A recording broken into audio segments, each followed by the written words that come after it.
You ask Tiger to solve. This deals with linear equations with one unknown. The final result is b equals 1. Let's solve it step by step. Simplify the expression. Expand the parentheses. Multiply the coefficients. Simplify the arithmetic.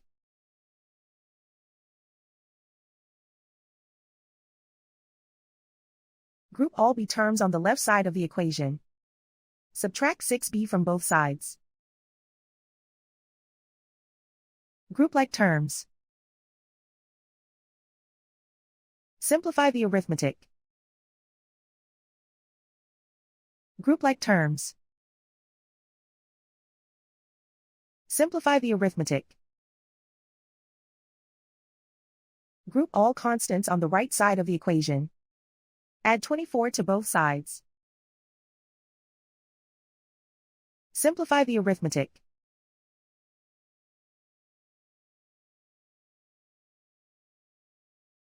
Isolate the b. Divide both sides by 21. Simplify the fraction.